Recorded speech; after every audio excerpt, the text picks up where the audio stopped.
السلام علیکم ورحمۃ اللہ وبرکاتہ۔ محترم ویورز، آج میں آپ کو ڈاکٹر ذاکر نائک صاحب کا مدینے میں ایک دلچسپ واقعہ بیان کرنے جا رہا ہوں۔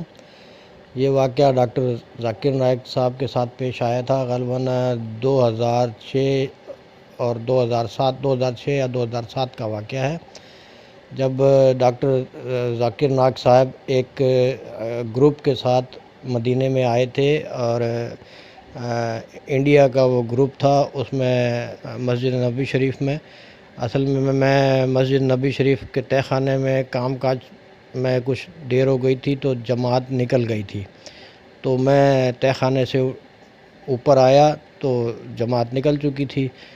تو اگر جماعت نکل جائے تو پھر لوگ اپنی اپنی جماعتیں کرانا شروع کر دیتے ہیں۔ تو ہوا کچھ یوں کہ میں بھی مسجد نبوی شریف میں گیا، اور میں نے دیکھا کہ انڈیا کا ایک گروپ آیا ہوا ہے اور ان کی بھی جماعت نکل چکی تھی، وہ بھی کچھ لیٹ ہو گئے تھے، تو انہوں نے اپنی جماعت کروائی۔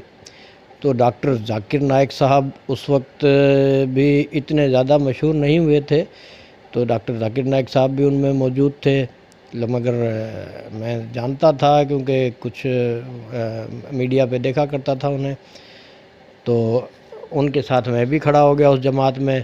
چند لوگ اس میں تقریباً 15-20 لوگ اس جماعت میں شامل تھے، چھوٹی چھوٹی 3-4 صفیں بنی تھیں۔ تو انڈیا کے ایک عالم تھے، انہوں نے جماعت کروائی، امامت انہوں نے کروائی، بعد جماعت نماز پڑھی ان کے ساتھ۔ اور ایک عربی عالم دین بھی تھے ان میں، جو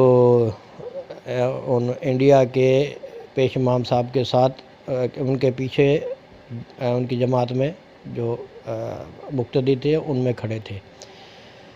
نماز پڑھائی، نماز پڑھانے کے بعد سلام پھیر کے جب انڈیا والے عالم دین بیٹھے، ڈاکٹر ذاکر نائک صاحب بھی موجود تھے ان میں، اور میں بھی موجود تھا ان کے ساتھ، مگر نہ وہ مجھے جانتے تھے، مگر میں تو انہیں جانتا تھا، وہ مجھے نہیں جانتے تھے۔ تو وہ جو سعودی عالم دین تھے، نماز جب ختم ہو گئی تو وہ اٹھ کر ان عالم دین کے، انڈیا والے عالم دین کے پاس گئے جنہوں نے جماعت کروائی تھی، ان کے پاس بیٹھے۔ ان کے پاس بیٹھنے کے بعد انہوں نے ان سے عربی میں بات چیت شروع کی، سلام کیا، اور پھر انہوں نے کہا کہ آپ نے سورہ یوسف کی تلاوت کی، ماشاءاللہ آپ کی آواز بہت اچھی ہے، آپ کی قرأت بہت اچھی ہے۔ پہلے تو تعریفیں کی، تعریفیں کرنے کے بعد انہوں نے کہا کہ آپ نے جو سورہ یوسف جو ختم کی ہے، وہ جب یوسف علیہ السلام کو کنویں میں ڈال دیا گیا تو اس وقت آپ نے یہ سورت ختم کی۔ کیا ہی اچھا ہوتا کہ آپ یوسف علیہ السلام کو کنویں سے نکالنے کے بعد یہ سورت ختم کرتے۔ تو یہ ایک واقعہ تھا۔ ان پہ عالم دین جو ہے، وہ انڈیا والے عالم دین نے تھوڑے سے شرمندہ بھی ہوئے، اور انہوں نے کہا کہ ہمیں عربی تو پتہ ہے، قرآن شریف تو پڑھ لیتے ہیں، حافظ بھی ہیں، حفظ بھی کیا ہوا ہے، سب کچھ پتہ، لیکن ان کے ترجمے نہیں پتہ، اس لیے جو ہے نا وہ سورت کا اندازہ نہیں ہوتا کہ کہاں پہ ختم ہو رہی ہے۔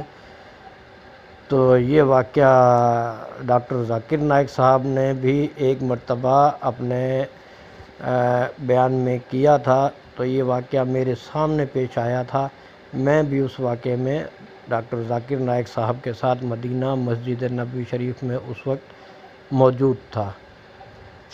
جزاک اللہ۔